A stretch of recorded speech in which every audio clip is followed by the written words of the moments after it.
할렐루야. 우리 이 시간 함께 찬양하심으로 화요일 새벽 예배를 하나님께 올려드리겠습니다. 찬송가 410장입니다. 찬송가 410장 1절과 4절 찬양하시겠습니다. 내 맘에 한 노래 있어 나 즐겁게 늘 부르네. 이 노래를 부를 때에 큰 평화 임하도다. 평화 평화 하나님 주신 선물 그 놀라운 주의 평화 하나님 선물일세. 이 평화를 얻으려고 주 앞으로 나아갈 때 주 예수님 우리에게 이 평화 주시도다. 평화 평화 하나님 주신 선물 그 놀라운 주의 평화 하나님 선물일세. 아멘. 이 시간 사도신경으로 우리의 신앙을 고백하겠습니다. 나는 전능하신 아버지 하나님 천지의 창조주를 믿습니다. 나는 그의 유일하신 아들 우리 주 예수 그리스도를 믿습니다. 그는 성령으로 잉태되어 동정녀 마리아에게서 나시고 본디오 빌라도에게 고난을 받아 십자가에 못 박혀 죽으시고 장사된 지 사흘 만에 죽은 자 가운데서 다시 살아나셨으며 하늘에 오르시어 전능하신 아버지 하나님 우편에 앉아 계시다가 거기로부터 살아있는 자와 죽은 자를 심판하러 오십니다. 나는 성령을 믿으며 거룩한 공교회와 성도의 교제와 죄를 용서받는 것과 몸의 부활과 영생을 믿습니다. 아멘. 네, 같이 말씀 보도록 하겠습니다. 오늘 말씀은 창세기 49장입니다. 창세기 49장 8절부터 12절 말씀입니다. 창세기 49장 8절부터 12절까지 말씀입니다. 제가 읽도록 하겠습니다. 유다야, 너는 내 형제의 찬송이 될지라. 내 손이 내 원수의 목을 잡을 것이요 내 아버지의 아들들이 내 앞에 절하리로다. 유다는 사자 새끼로다.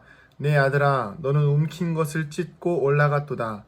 그가 엎드리고 웅크림이 숫사자 같고 암사자 같으니 누가 그를 범할 수 있으랴. 규가 유다를 떠나지 아니하며 통치자의 지팡이가 그 발 사이에서 떠나지 아니하기를 실로가 오시기까지 이르리니 그에게 모든 백성이 복종하리로다. 그의 나귀를 포도나무에 매며 그의 암나귀 새끼를 아름다운 포도나무에 맬 것이며 또 그 옷을 포도주에 빨며 그의 복장을 포도즙에 빨리로다. 그의 눈은 포도주로 인하여 붉겠고 그의 이는 우유로 말미암아 희리로다. 아멘.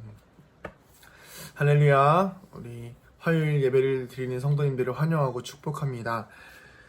오늘 말씀은 이 야곱이 이제 죽기 직전에 12 아들들을 한 사람 한 사람 축복해주는 장면입니다. 앞에 이제 말씀들이 있지만 이제 루벤과 시므온과 레위가 있고 오늘은 이제 유다까지 이렇게 축복하는 장면을 볼 수가 있는데요. 제가 이제 오늘 말씀을 유다만 읽은 것은 좀 특별해서 그래요. 왜 그러냐면 유다를 통해서 누가 태어나시죠? 바로 예수님이 태어났습니다. 예수님의 계보, 또 그 유다의 자손들 중에는 다윗도 있고 또 그렇게 쭉 흘러가는 하나님의 역사적인 그 족보들 가운데에서 유다가 그 족보의 조상이 되는 것을 볼 수가 있습니다. 그런데 한 가지 의문이 들었습니다. 그것이 무엇이었냐면 야곱의 12아들 중에 르우벤, 장자는 르우벤이죠. 보통은 장자를 통해서 이 귀한 혈통이 흘러가는 게 맞습니다. 그런데 유다는 장자가 아니었습니다. 그리고 오늘 말씀에 보면 르우벤도 있고 시몬과 레위도 있고 마지막으로 유다가 나오지만 앞에 르우벤도 그렇고 시몬과 레위도 그렇고 축복을 한 다음에 뒤에 보면 잘못한 것들을 하나하나 이렇게 열거를 해요. 그런데 유다는 열거를 하지 않고 유다에게는 축복만이 계속해서 흘러가게 됩니다. 그렇지만 우리가 알고 있듯이 우리가 계속해서 창세기를 묵상했잖아요. 유다는 분명히 잘못이 있는 사람이었어요. 그런데 하나님께서는 이 유다에 대한 부분에 대해서는 그런 잘못을 전혀 들춰내지 않으시고 오히려 하나님께서 약속한 약속에 대한 부분들을 보여주시는 것들을 볼 수가 있습니다. 그리고 또 하나의 의문이었던 것은 무엇이냐면 바로 이 유다라는 사람은 야곱이 가장 사랑하는 라헬의 아들이 아니었어요. 유다는 바로 레아의 네 번째 아들이었던 것이죠. 그렇게 보면 보통은 가장 사랑하는 아내의 아들에게 이렇게 축복해 줄 수가 있잖아요. 근데 뭐 요셉에게도 물론 좋은 축복을 내리지만 그것과는 별개로 사실 가장 큰 축복이 무엇입니까? 바로 예수님의 족보에 들어가는 영광을 누리는 것 아니겠습니까? 보통은 그렇다라고 한다면 그 축복이 바로 제 생각에는 레아의 아들이 아닌 라헬의 아들에게 그런 은혜가 흘러가야 하는데 그런 것들이 전혀 아닌 것을 보면서 도대체 이 유다에게 어떤 은혜가 있었고 어떤 특별한 점이 있었기 때문에 하나님께서 이 유다를 예수님의 조상으로 삼으셨는가 좀 고민해보고 좀 묵상하게 되었습니다. 먼저 제가 깨달은 것은 제일 먼저는 첫 번째는 그것이었습니다. 무엇이냐면 바로 하나님께서는 인간이 생각하는 감정과 생각과 어떤 내가 좋아하는 족보와 또 내가 사랑하는 아내와 이런 것들과 전혀 관계없이 하나님의 기준으로 예수님의 그 자녀를 선택하신다라는 것을 보게 되었습니다. 예수님의 족보에 들어갈 수 있는 그 조상들을 선택하시는 기준은 바로 하나님의 기준이었던 것이죠. 아까 앞서 말씀드렸듯이 라헬의 아들도 아니었고 가장 우선되는 장자도 아니었고 실수가 없는 사람도 아니었는데도 불구하고 유다가 하나님의 그 예수님의 조상이 될 수 있었던 것은 바로 순전한 하나님의 선택하심이었다라는 것입니다. 그것은 바로 인간의 기준이 아닌 바로 하나님의 기준이었다는 것이죠. 그렇다면 그 하나님의 기준은 과연 무엇인가? 좀 고민하면서 제가 좀 주석을 좀 봤는데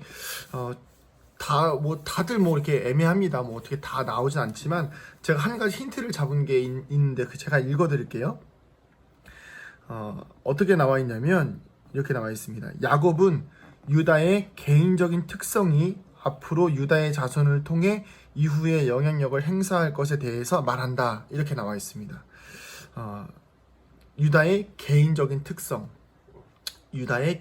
특성이 앞으로 유다의 가문을 이끌어갈 것, 그 앞으로의 삶에서 보여질 자손들의 모습에서 나타날 것이라고 이야기를 합니다.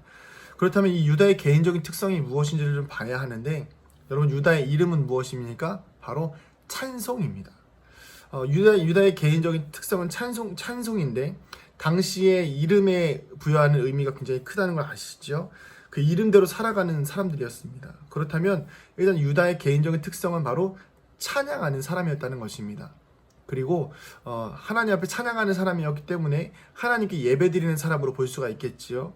물론 레위도 있었지만 레위 지파는 예배를 드리는 족속이고 찬양하는 그 유다의 어떤 관점이 좀 더 유다에게 쏠려 있는 것을 볼 수가 있습니다. 그래서 이것만으로는 좀 충분치가 않아서 제가 조금 더 고민을 해봤는데 하나님께서 유다를 선택하신 이유는 바로 다른 것이 아니라 하나님 앞에서 우리가 계속 말씀을 묵상했듯이 하나님 앞에서 제일 먼저 중요했던 것은 정직함이었습니다.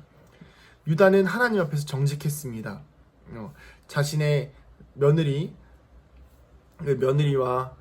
동침했음에도 불구하고 그것을 숨기려고 하지 않고 오히려 그것을 인정하고, 그리고 나서 더 중요한 것은 무엇이죠? 다시는 그 죄를 범하지 않았다는 것입니다. 또 중요한 것은 무엇이냐면 유다는 계속해서 하나님 앞에서 성장하는 모습을 보여주었다는 것입니다. 그리고 또 하나는 무엇이냐면 유다는 책임질 줄 아는 인생이었어요. 마지막에 어떤 모습을 보여주죠? 마지막에 동생 베냐민이 잡히게 되니까 아버지 요셉을 위해서 자신이 이 궁에 남겠다라고, 나를 대신 이곳에 남게 하고 저들은 살려달라는 이야기를 할 정도로 희생적인 모습을 보여주는 그런 모습을 보게 됩니다. 여러분, 우리가 보통 그렇게 이야기하죠. 피는 못 속인다. 그래서 이 유다의 이 혈통을 통해서 지금 보여진 유다의 모습들을 통해서 우리가 쭉 어디까지 가게 되었죠? 예수님의 희생의 모습, 그리고 다윗이 정직하게 죄를 인정하는 모습까지 우리가 살펴보았던 것을 볼 수가 있습니다. 하나님께서는 우리가 당시에 지금 보기에는 때로는 부족해 보이고, 지금 보기에는 거룩한 하나님의 자녀, 또 예수님의 족보에 들어갈 만한 자격이 되지 못함에도 불구하고 그 하나하나 하나님의 보시기에 순종하는 모습과 정직한 모습과 희생하는 모습과 사랑의 모습들을 통하여서 하나님께서 만들어 가실 큰 계획의 틀 가운데 유다를 넣으셨던 것입니다. 이 말씀을 통해서 볼 때에 오늘 우리에게 주어지는 삶의 모습들을 우리가 돌아볼 필요가 있습니다. 우리가 보여지는 삶에서 작은 부분들 하나하나가 바로 하나님께서 우리를 하나님의 백성으로 삼으시는 가장 중요한 요인이 될 수 있다는 것이죠. 때로는 우리가 실수할 수 있습니다.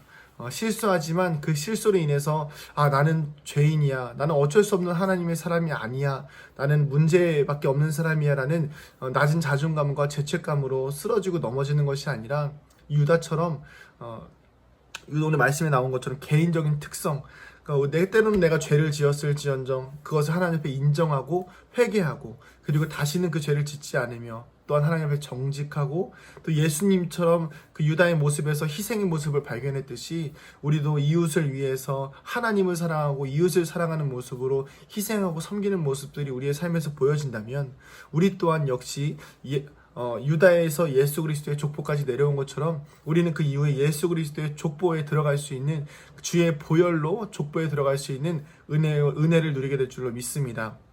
우리는 사실 이미 예수 그리스도의 족보 안에 들어가 있는 사람입니다. 왜요? 우리는 예수님의 십자가의 보혈로 살려진, 구원받은 사람들이기 때문입니다. 그렇다면 이제 우리는 그 예수님의 모습을 닮아가는, 그 조상 유다의 모습을 닮아가는 삶을 살아가야 합니다. 사랑하는 성도님들, 오늘 우리의 삶에서 또 앞으로 우리의 인생 가운데에서 이 유다처럼 때로는 우리의 모습이 뭐가 잘하고 있는지, 뭐가 그렇게 잘났는지 잘 모를 수도 있습니다. 그러나 중요한 것은 우리의 섬김의 모습 하나를 통하여서, 우리의 희생의 모습 하나를 통하여서, 우리의 정직한 모습 하나를 통하여서 하나님께서 기뻐하시고 예수님의 사랑을 드러낼 수 있는 귀한 자리에 우리가 설 수 있다는 것입니다. 바라기는 오늘 하루 살아가시면서 이 모습을 기억하시고 우리의 삶을 통해서 예수님이 우리의 주인이심을 드러내는 거룩한 믿음의 삶 살아가시는 성도님들 되시기를 간절히 축복합니다. 기도하시겠습니다. 하나님, 우리 사랑하는 성도들의 삶과 인생을 기억하여 주시고, 특별히 유다와 같이 하나님 장자도 아니고 잘난 것도 없고, 하나님 사랑하는 아내의 아들도 아니었지만은 서자였지만 더 중요한 것은 하나님의 마음에 드는 사람이 되는 것이었습니다. 오늘도 우리가 하나님의 마음에 합한 사람이 되기를 소망합니다. 세상적으로 물려받을 유산이 없고 재산이 없고 또 가진 것도 없겠지만은, 그러나 주님, 우리가 하나님께서 보여주시는 그 꿈과 환상과 비전을 붙잡고 오늘 하루도 하나님을 사랑하고 이웃을 사랑하는 마음으로 살아갈 수 있는 거룩한 믿음의 백성 되게 하여 주시옵소서. 감사드리며 사랑이 많으신 예수님의 이름으로 기도합니다. 아멘. 하늘에 계신 우리 아버지, 아버지의 이름을 거룩하게 하시며 아버지의 나라가 오게 하시며 아버지의 뜻이 하늘에서와 같이 땅에서도 이루어지게 하소서. 오늘 우리에게 일용할 양식을 주시고 우리가 우리에게 잘못한 사람을 용서하여 준 것 같이 우리의 죄를 용서하여 주시고 우리를 시험에 빠지지 않게 하시고 악에서 구하소서. 나라와 권능과 영광이 영원히 아버지의 것입니다. 아멘. 이 시간 같이 말씀을 기억하시면서 기도하실 때에 하나님, 우리가 오늘도 유다와 같이 하나님 마음에 합한 사람으로 살아가게 하여 주시옵소서. 우리 주님의 이름 한번 부르고 기도합니다. 주여